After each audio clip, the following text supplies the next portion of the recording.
মমতা বন্দ্যোপাধ্যায় জিন্দাবাদ বলতে পারবেন তো? অধীর চৌধুরী, আব্দুল মান্নানরা বলতে পারবেন তো মমতা বন্দ্যোপাধ্যায় জিন্দাবাদ? আমি শুধু একটা কথাই বলবো, চু kit kit kit kit kit kit kit kit kit. ভয় পায় কিছু না, মানে উনি নিশ্চিত যে ওনাকে জেল যাত্রা ওনার হতে চলেছে, কেউ আটকাতে পারবে না। অধীর চৌধুরী কি মমতা বন্দ্যোপাধ্যায়ের সাথে এক মঞ্চে বসে থাকবেন? অধীর বাবুকে জিজ্ঞাসা করুন না।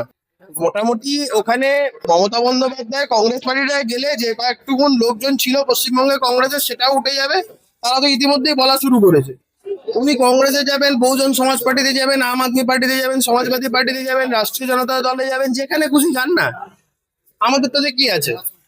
মমতা বন্দ্যোপাধ্যায়কে কোথায় যাবেন বা মমতা বন্দ্যোপাধ্যায়কে কে নেবে, এই বিষয়টা উনি ভাবুন, আর যারা নেবে তারা ভাবুন, আমাদের কি আছে?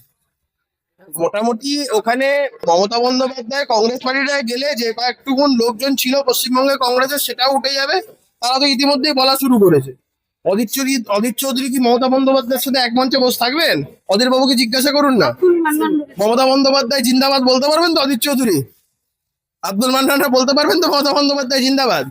অধীর চৌধুরী বলতে পারবেন কিনা সেটা জিজ্ঞাসা করবেন অধীর বাবুকে, যে মমতা বন্দ্যোপাধ্যায় জিন্দাবাদ বলতে পারে। আমার তো মনে হয় না অধীর বাবুর মতন একটা দৃঢ়তা যে ধরনের মানুষের আছে, অধীর বাবুর মতন মানুষের যে ধরনের মানসিকতা ওনার, মমতা বন্দ্যোপাধ্যায়কে কখনো অধীর চৌধুরী অন্তত মেনে নেবে বলে আমার তো মনে হয় না।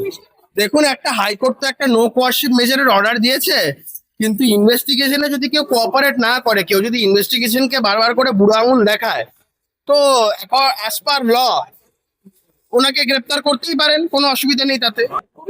কোর্টে সেরকম হলো তো একটা অ্যাপ্লিকেশন মুভ করতে হবে যে কোঅপারেট করছে না, he can be taken into custody.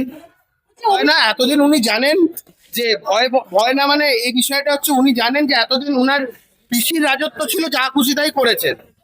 ওটা শাসকের আইনের সরকার ছিল, এখন আইনের শাসনের সরকার আছে। ভয় পায় কিছু না, মানে উনি নিশ্চিত যে ওনাকে জেল যাত্রা ওনার হতে চলেছে, কেউ আটকাতে পারবে না। রক্ষা কবচ নিক আর যেই কবচ নিক, কোনো কবচ তাবিজ ওনাকে আর বাঁচাতে পারবে না। সাময়িক স্বস্তি পেতে পারেন, এর বেশি কিছু হবে না। তৃণমূল দল থাকলেও টিকবে 21শে জুলাই পর্যন্ত কংগ্রেসের থেকে ধার করা 1998 সালে সিপিএম। তৃণমূল দলের এক্সপায়ারি ডেট ওভার হয়ে গেছে, এক্সপায়ারি ডেট চলে গেছে। কি বলবো এর থেকে আর আপনাকে? বেশ মুখ লুকিয়ে লুকিয়ে যাচ্ছে, এত ঢেলে দিল সায়নী ঘোষকে, জুন মালিয়াকে, সব বিদ্রোহী দলের নাম লিখে। আমি বলতে পারবো না। সায়নী ঘোষের ব্যাপারে মানস মিয়াকে জিজ্ঞাসা করবেন, আমি ওই নিয়ে কোনো মন্তব্য করবো না। আচ্ছা, আজকে কি ছিল এখানে? হকার উচ্ছেদ না, সমস্ত বিষয় নিয়ে 15 দফা দাবি আমি রেলকে দিয়েছিলাম, সেই দাবিগুলো নিয়ে আলোচনা করার জন্য গ্রাউন্ড রিপোর্ট ওটা একটা তৈরি করেছে। যেগুলো যেমন রেল ওভারব্রিজ, তারপরে স্টেশনের ফুট ওভারব্রিজ, বুকিং কাউন্টার, এই সমস্ত নিয়ে হকার উচ্ছেদের ব্যাপারটাও আমরা যাতে যতটা মানবিকতার সাথে দেখা যায় সেই বিষয়গুলো নিয়ে। কিন্তু ওই হকার উচ্ছেদ নিয়ে বারংবার বিজেপিকে তোপ দাগা হচ্ছে, বিজেপি মানবিক সরকার না। খারাপ ভাবে নেবেন না, আমি পাগলদের প্রতি যথেষ্ট সিম্প্যাথেটিক। আমি জানি অনেকে যারা মানসিক ভারসাম্যহীন, আমি তাদের প্রতি প্রচন্ড সিম্প্যাথেটিক। আমি তাদেরকে নিয়ে কোনো ব্যঙ্গাত্মক কোনো ভূমিকা করছি না। কিন্তু আপনি রাস্তা দিয়ে যাচ্ছেন, কেউ যদি বিড়বিড় করে, কেউ যদি চিৎকার করে নিজের মতন করে, আকাশের দিকে তাকিয়ে কেউ চিৎকার করছে, কেউ মাটির দিকে তাকিয়ে চিৎকার করছে, হ্যাঁ, কেউ নিজেকে আয়নার মধ্যে দেখে চিৎকার করছে। তো এই ধরনের মানুষজনকে নিয়ে আমরা মন্তব্য করি, তেমন এদেরকে নিয়েও মন্তব্য করবো না। যারা করছেন তাদের গণতান্ত্রিক অধিকার, এই সরকার গণতন্ত্রে বিশ্বাসী, সবাই আন্দোলন করবে, সবাই প্রতিবাদ করবে, সবাই বিক্ষোভ দেখাবে, সবাই ডেমনস্ট্রেশন করবে, গণতান্ত্রিক পদ্ধতিতে যা যা করার সবটাই করবে। শেষ প্রশ্ন, কল্যাণ বন্দ্যোপাধ্যায় আর অভিষেক, শেষ কল্যাণ বন্দ্যোপাধ্যায়, অভিষেক বন্দ্যোপাধ্যায়কে নানান রকম মন্তব্য, তিনি বলছে ওর এত উদ্ধত্ত আমি সহ্য করবো না, ওর জন্য আমাকে ছোট ছোট ছোট স্লোগান শুনবো। আমি শুধু একটা কথাই বলবো, চু kit kit kit kit kit kit kit kit kit. মামলা ভালো করে শীর্ষান্নতা অস্বীকার করবো না, মামলা ভালো করে মক্কেল টাক্কেরা পাবে, কোনো অসুবিধা নেই।